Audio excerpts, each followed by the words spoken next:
Hello and welcome, everyone. My name is Nariman. I'm so happy to be back again with a new episode of Media Coffee.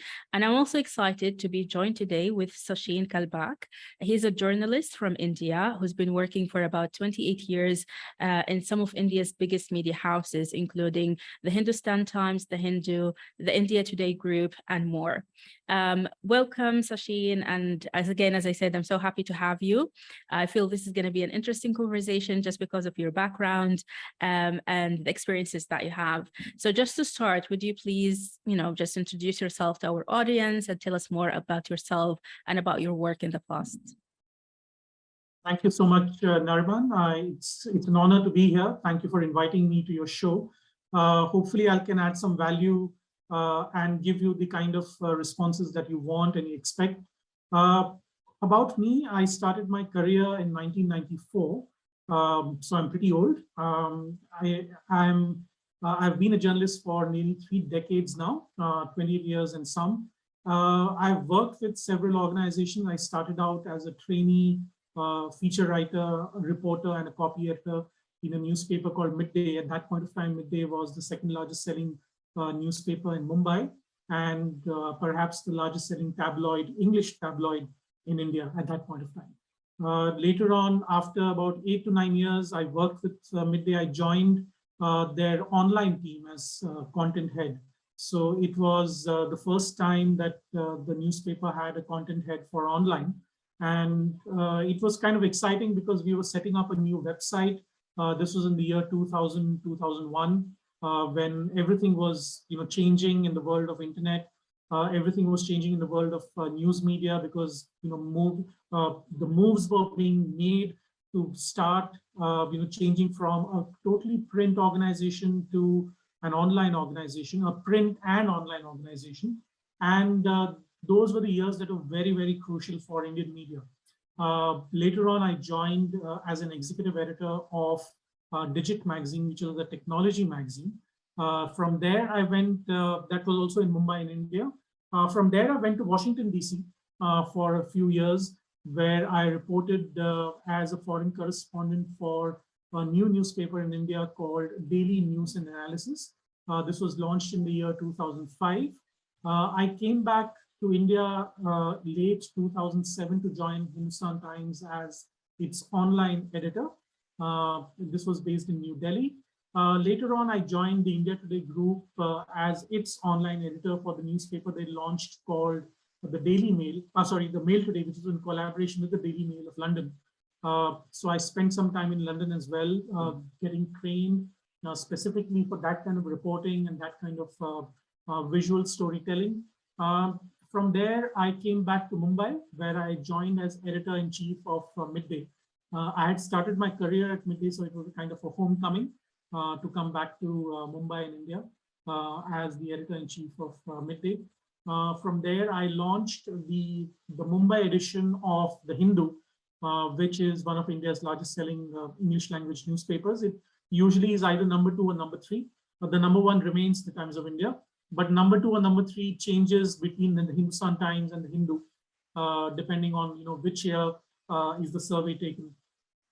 From the Hindu, I joined the Hindustan Times as its executive editor, where I handled the Mumbai and the Pune editions of the Hindustan Times.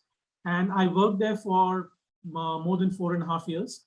And I quit middle of this year to join a policy organization, a think tank in Bangalore in southern India.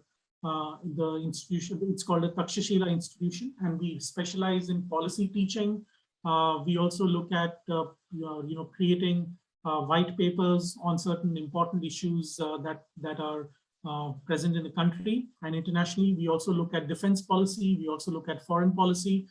We look at policy regarding science. We look at technology and policy. So it's a mix of a lot of things. I have joined as the senior fellow for media and governance. So essentially, I look at the intersection of media and how it impacts governance issues in India. Wow, this is such a wealth of knowledge, and yeah, I mean, when you were talking, I was wondering, what's the difference between, you've worked in a lot of big media organizations, and you've worked in the US as well and in India. So what would you say is the big difference that you've noticed, or something common that you've noticed in all of these publications that you worked with?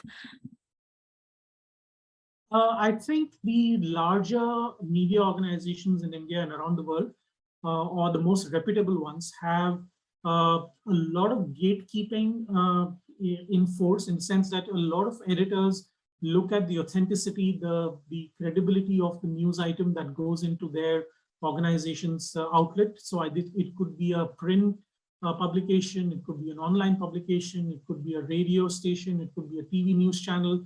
Doesn't really matter, but the credibility and the authenticity of news items is something that is paramount for reputable media organizations. Fortunately, I got to work with some of the best editors and best publishers in the business, and this helped me understand how news is to be curated for newspapers and for online, for radio. Fortunately, I got to work with multiple streams of media, print, online, radio. I haven't worked extensively on television, but I did run a couple of shows for YouTube. I still do radio shows twice a day for a radio station in Mumbai. Some of their broadcasts go to multiple cities in Delhi and Bangalore and Chennai as well, in other cities in India, that is. So I keep myself busy with multimedia, so that the relevance of the medium is as important as the relevance of the news item as well. So we need to be very, very aware of that, given that we are in the 21st century, given that 5G technology is going to take over almost all communications in the next couple of years. So journalists remaining relevant in multiple media streams is very, very important. And these organizations allowed me to do that. As a press release distribution company, some of the questions that we get from our clients are related to press releases and how to make them relevant, to make sure that they get picked up by journalists like you. So before I go into, or I jump into these questions, I just wanted to, if it's possible, could you just let me know a little bit about the media landscape in India, just briefly, and also, are press releases still relevant? Do journalists still look forward to receiving press releases? Well, the media landscape in India is very, very vibrant. We have over 100,000 registered newspapers in the country, an equal number of magazines. These are all news magazines. So, in terms of print publications, the scenario is very, very vibrant. As far as television channels are concerned, we have more than 400 news television channels across multiple languages. As you know, that India is a large country with 15 official languages, and there are hundreds and hundreds of dialects that are spoken across the country. So we have 29 states, and all of those 29 states have multiple TV channels of their own in their regional languages. So in terms of news dissemination, there is a lot of vibrancy. There's a lot of people who are participating in the news ecosystem as we speak. Whether the freedom is there or not is a different question, but in terms of just the quantity, it's phenomenal. I think it's, in terms of numbers, India perhaps has the most number of newspapers and magazines in the whole world. It also has perhaps the most number of news TV channels in the whole world. So the vibrancy is there. The number of people who are integrated into the news ecosystem is immense. Tremendous number of people who participate in that, and they go through the rigor of education. There are several universities across the country which run multiple programs for either graduate, undergraduate, or postgraduate programs for students in journalism and media communications. There is an equally important, say, a segment of advertising and PR that is taught across universities. So all in all, the ecosystem is very, very huge, and it is spread across the country. So the media landscape, as you point out, is phenomenally active in India. And now when it comes to press releases, I think the first thing that journalists look for in press releases, no matter which organization you belong to, is the fundamental question is whether there's a story or not. Now, that story, whether it is printable, whether it's broadcastable, that's the fundamental question that journalists ask, and editors will ask their reporters whether you have a story in your hand. If this press release does not have a story to tell, then perhaps the journalist will junk it. The journalist will not even look at it, beyond just a cursory glance. I think it is important for press release distribution companies and PR companies to understand that because journalists tend to get a lot of press releases through the day, to attack with a great headline and ensure that the headline is targeted and the press release is targeted to a specific journalist or a sector, where it becomes relevant to those journalists only, then it becomes important for, it becomes relevant for the journalist to pick up that particular press release. If there is no story, if it is just an incremental development in a particular company or an organization, then perhaps the journalist will not look at it with the importance of maybe a great story. So I think that is perhaps the most fundamental question that any PR company or a PR distribution firm like yours should ask. So my first question, just following up on what you just said, if a company wants to target India with a diverse community and in such a diverse country, what would you recommend them to do and to focus on? Because the country is so large and because we have almost 1.5 billion people residing in the country, the access to information is tremendous, given that we have more than 80% penetration in terms of mobile reach. We have almost 100% penetration in terms of radio. We have more than 60 to 70% penetration in terms of television, more than 60 to 70% penetration in terms of newspapers. So when you are looking at such a diverse media streams, as well as diverse kind of people in terms of languages spoken, in terms of culture, in terms of ethos, in terms of background, in terms of heritage, the nuances of each of them cannot be looked at in a simple compartmentalized, single solution fits all situation. So if you're looking at the UK or America, we can look at it as a simple single language, press release. But in India, the fact that there are so many languages spoken by different people, and the fact that so many newspapers and magazines and television channels are registered and they speak different languages, you have to tailor your press release according to the language, the region that you want to look at, etc., etc. Now, if there's a national company, then you can have perhaps a single language, a single mode of communication, but those are very, very rare, because the same, unless it's a, let's say a company like Amazon, for instance, which is truly multinational in its nature and has across India distribution services, in which case you can have the same press release going across to all the states and all the TV channels, right? But if you have a company that is, let's say, into healthcare, which is perhaps located only in certain cities in the country, then you'll have to cater that press release to only those cities and only those languages that are prevalent in those cities, that are spoken in those cities. So different cities will have different languages spoken. So for example, in South India, itself is not a single unit. There are 4 or 5 states within South India, and within those 4 or 5 states, multiple languages are spoken. In West India, Western India, there are 3 or 4 languages, main languages that are spoken. In Eastern India, there are 3 or 4 main languages that are spoken. So, you've got to understand the nuances of each of those cultures, each of those languages, before you kind of reach out to media organizations with your press release. So you need to have expertise, you need to have deep background in understanding the culture, the language, and only then perhaps you can get your press release across with a definitive story, so that they can be published in those newspapers and magazines. So being very targeted and really focusing on Yes, your target audience and absolutely. what they want. Absolutely. Then the second part of my question, which related to how journalists view press releases, you did mention earlier, or just before we start this recording, you told me that you actually teach how to build stories, etc. For, with how to build stories. So I wanted to ask you, this ties in to what you said about companies and the need of them to actually build a story around their press release or whatever they want to communicate with journalists.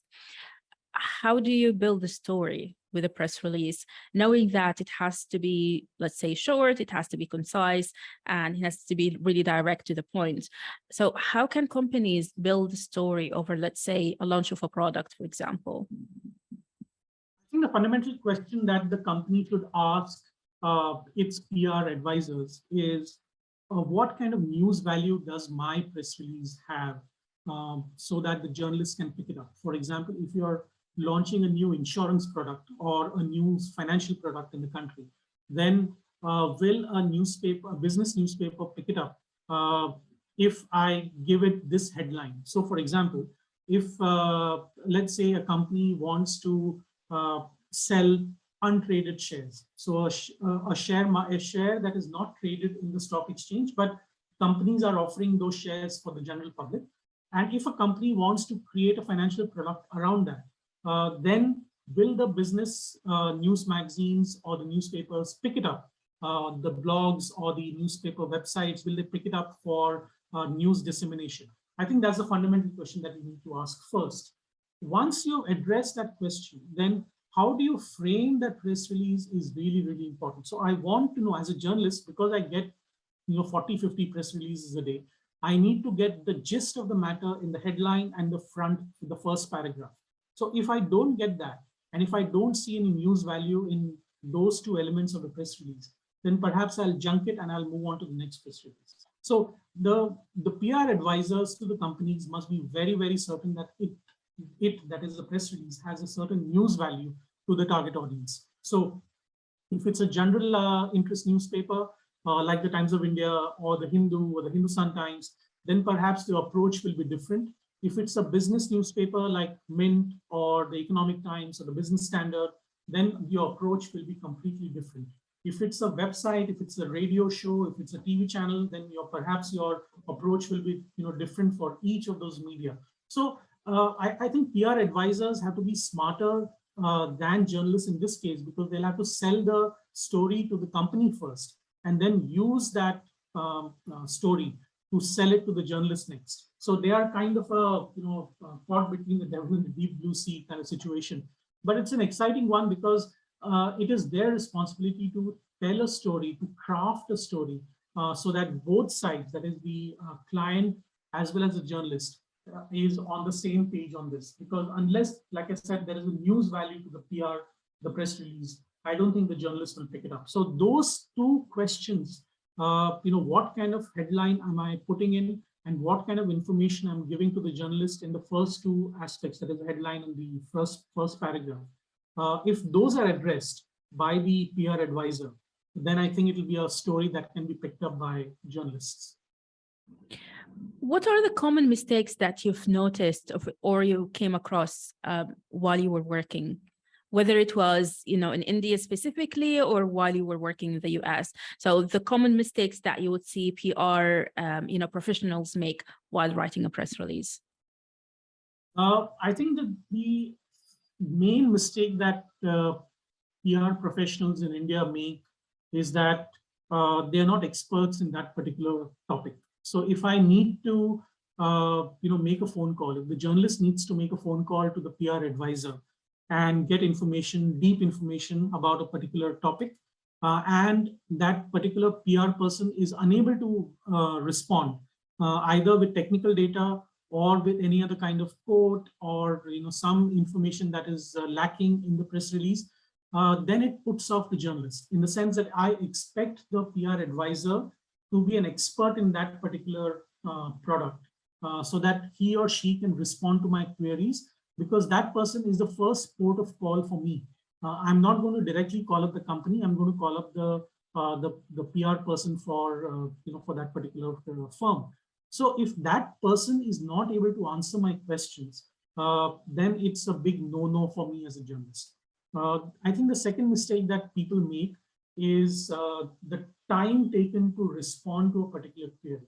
If it's a controversial question, I think PR companies take a lot of time to respond, because I think the clients themselves take a lot of time to respond, because given that it may get negative feedback, negative press, there will be some controversy or a scandal involved depending on what kind of answers I want to give.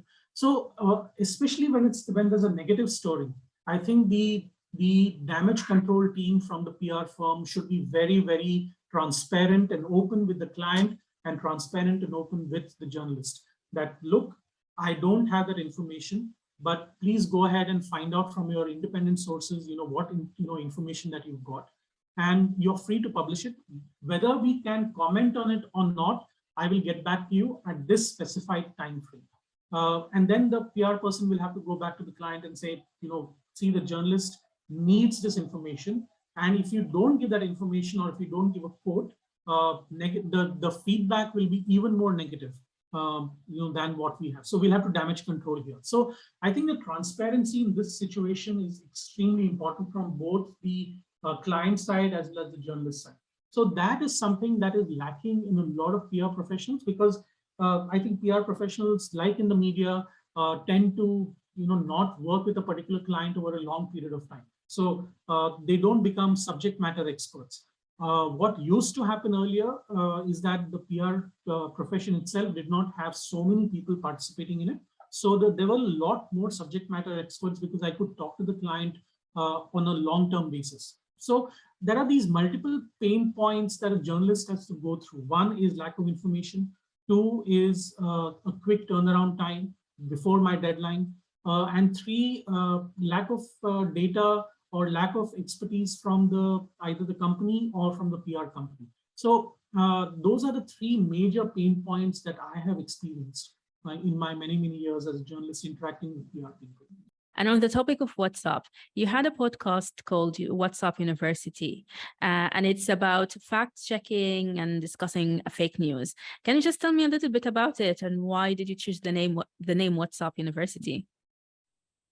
WhatsApp University is a fairly common slang in India, where people, kind of debunk fake news within family and friends, saying that, are you a graduate of the WhatsApp University? Because WhatsApp forwards are kind of associated or, with fake news mostly. So I have a, very strict rule in my family group, for instance, and no political forwards, and no forwards that are, that seem fake. So that kind of, reduces the conflict within the friction within the family group. See, our first and foremost thing is that we are family members, we are friends. And that is more important to me than, creating an ideological, conflict within the group. So in terms of WhatsApp forwards, what we did with the podcast is that we took 2 or 3 very viral WhatsApp forwards of a particular week and debunked them to ask whether that is true or not. So we looked at it from 2 or 3 different points. One is whether they're factually correct or not. The second is whether they're contextually correct or not. For example, some photographs may be correct.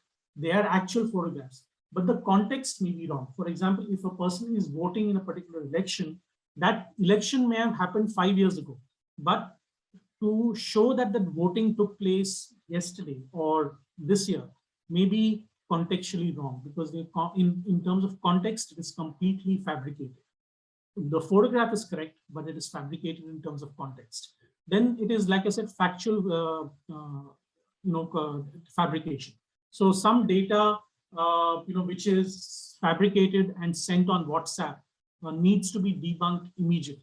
So we kind of focused on 2 or 3 or maximum 4 such viral WhatsApp forwards of the week, and we debunked it. It was a weekly show. I did it with a radio host, where I used to do daily radio programs with her, and we continued that on various streaming platforms, including YouTube, Spotify, Amazon Music, Google Podcasts, etc. So where our podcast was became fairly popular. In fact, the host of the podcast, the co-host, won an award for her work. That's amazing, actually, because it's very, quite interesting as well, because fake news has been everywhere. Everyone was talking about it. And obviously with the COVID, we started, hearing more about fake news and how WhatsApp and other platforms as well were used to spread misinformation about what was happening and all of that. So what did you notice any change, or like what kind of feedback did you receive about this this podcast? We primarily received feedback on Facebook and Twitter, where people said that we listened to your podcast and we used to believe in that particular WhatsApp forward. But now that you've given a factual check on what exactly went behind, or what exactly is the truth behind that particular WhatsApp forward, I have started telling my family not to believe that particular thing. So that was the biggest triumph that we had, where people stopped sending those fake forwards in their family group or in their friends group. So we were fairly certain that once we started getting positive feedback, we should build on that and make them part of the community. So they in some episodes we quoted them. We said that this particular person responded to us, and so that person felt happy that he or she was mentioned in the show. So we tried to build a community around creating people who are evangelizing factual forwards. So we said that please help us in debunking all those fake myths that are going around, the legends that are urban legends that are going around in WhatsApp. And this is particularly dangerous because we are in the age of COVID and people were dying. India, as you know, was one of the worst affected countries in the world, along with America and Russia and Italy and Turkey. And people were dying everywhere. And we didn't want fake news to create even more misinformation and disinformation across communities in the country. We couldn't, of course, appeal to all the people in this, billions of people that we have in the country, but we tried our limited best to appeal to people to not believe in forwards. We had a very simple prescription, so to speak. We told people to just make that one link, click on the link to find out whether that particular thing is fake or not. And there are several fact-checking websites around the world, including in India, which are doing phenomenal work in terms of debunking those viral WhatsApp forwards. And we used to point them to all these fact-checking websites. We said that go here and you'll get all the data from the last 5 years to tell you that this particular data point that you got on WhatsApp is not true. So it took a lot of time for people to adjust to listening to the fact that they were wrong. I think there was a lot of denial, because they said that my friend sent me this and he can't be wrong or she can't be wrong, or my family member sent me this and he or she can't be wrong. So we had to kind of we always hit a brick wall on this. So demolishing that brick wall of fake news was our biggest challenge. Yeah. And in terms of press releases, or when it comes to press releases and what you receive as well, again, as I said earlier, part of what we do at Cision is distribute press releases to different media outlets. So we have a responsibility as well to fact check our press releases before we send them. But as journalists, obviously you're receiving releases from different places or different companies, institutions, etc. How do you verify the accuracy of the information that you receive? So any reputable media organization will have the newsroom equivalent of a two-factor authentication. So when you're logging into a Twitter ID or any of the social media IDs, you'll not only enter your password, but you'll also need a two-factor authentication in terms of maybe a code sent to your email or a code sent to your mobile phone. And that becomes a two-step process to verification. We ended up doing the same thing in newsrooms as well. So it does not matter, whether the press release came from a a very big company or a very big PR firm, there was always a fact-checking process. So as you know, PR companies or companies themselves will tend to exaggerate their achievements, will tend to exaggerate the capabilities of their company or the capabilities of the product that they want to sell. So that is something that we need to temper in our own mind first, and then to our readers. So if somebody is saying that my computer, my laptop is 3 times faster than the next competitor, the first question that the journalist will ask is, what is your source? Who's telling you that your computer is 3 times faster? And if that is an independent survey or an independent test carried out by a third party, an independent third party, then it makes sense for me to carry it in the paper.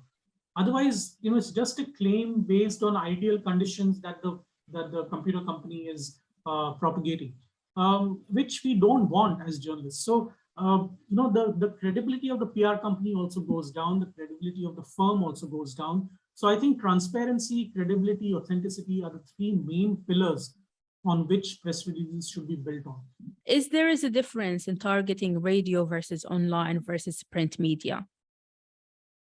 Yes, particularly radio, because radio will require audio bites, for instance. So the content of the press release is a little different than the content of the press release for print. A print press release will have the typical headline, first para, quotes, data, some graphs here and there, maybe a photograph in JPEG format, a high resolution photograph, all of that. An online portal will need, on top of all of this, will need perhaps a video quote, some graphic that can be incorporated into the video or the web page. And radio will need something similar. So they'll need a soundbite from the CEO or the person who is representing the company. So all of that needs to be targeted specifically to the medium that you're looking at.